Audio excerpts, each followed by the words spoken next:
High guys, welcome back to my channel Monis creation. তোমরা অনেকে আমার ভিডিও দেখো, কমেন্ট করো, তাদের জানি অসংখ্য ধন্যবাদ। তোমরা এইভাবেই আমার পাশে থেকো। আর যারা চ্যানেলে নতুন, তাদের যদি ভিডিওটা ভালো লাগে তাহলে চ্যানেলটা সাবস্ক্রাইব করে আমার পাশে থাকার অনুরোধ রইল।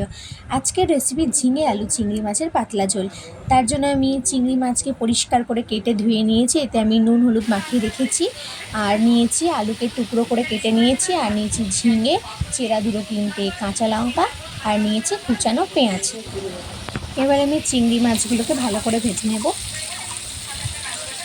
দেখুন, আমার চিংড়ি মাছ ভাজা কমপ্লিট। আমি এবার একটা অন্য বাটিতে তুলে রাখছি। এবার ওই একই তেলে আরও সামান্য তেল অ্যাড করে দিয়ে দিচ্ছি 2টো তেজপাতা,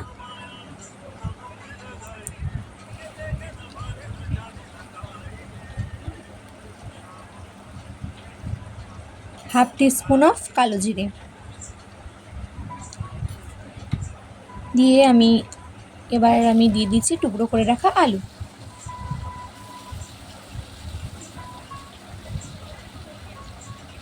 হালকা নাড়িয়ে তাতে দিয়ে দিচ্ছি 1 চামচ নুন ও হাফ চামচ হলুদ গুঁড়ো।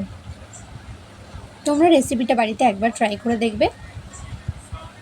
কেমন লেগেছে আমাকে কমেন্টে জানাবে। আবারও নাড়িয়ে নিচ্ছি। এবার ঢাকা চাপা দিয়ে দেব আলুটা হালকা হালকা ভাজা ভাজা করার জন্য। কিছুক্ষণ পর ঢাকা খুলে দিয়ে দিচ্ছি কুচানো পেঁয়াজ।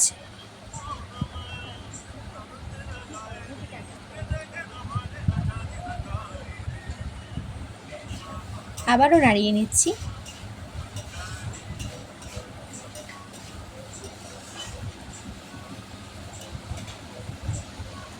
এবার দিয়ে দিচ্ছি টুকরো করে রাখা ঝিঙে।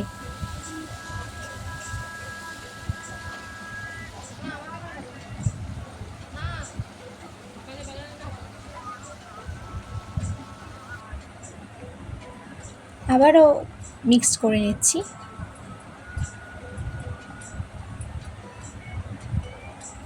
এবার এর উপরে আমি অল্প পরিমাণ নুন দিয়ে দেব।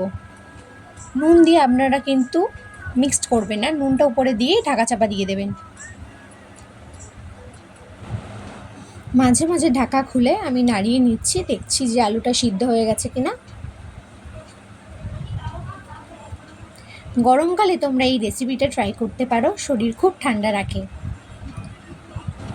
যদি রেসিপিটা ভালো লাগে তাহলে লাইক, কমেন্ট, শেয়ার ও চ্যানেলটা সাবস্ক্রাইব করে দিও।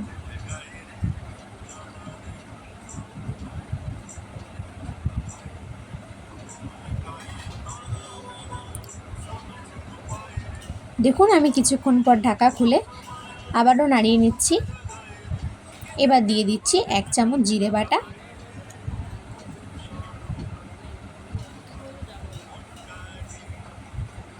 আর হাফ চামচ চিনি।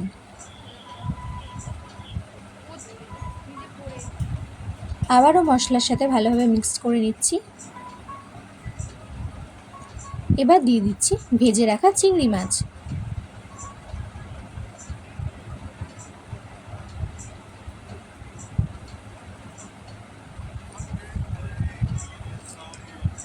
দেখুন, আমি চেক করে নিচ্ছি আলু সিদ্ধ হয়েছে কিনা।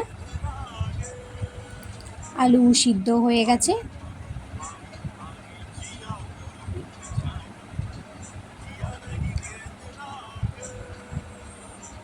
এবার দিয়ে দেব মশলা ধোয়া জল। তোমরা যেমন ঝোল খেতে পছন্দ করো সেই অনুযায়ী জলটা ব্যবহার করার চেষ্টা করবে। জল দিয়ে মিক্সড করে নিয়ে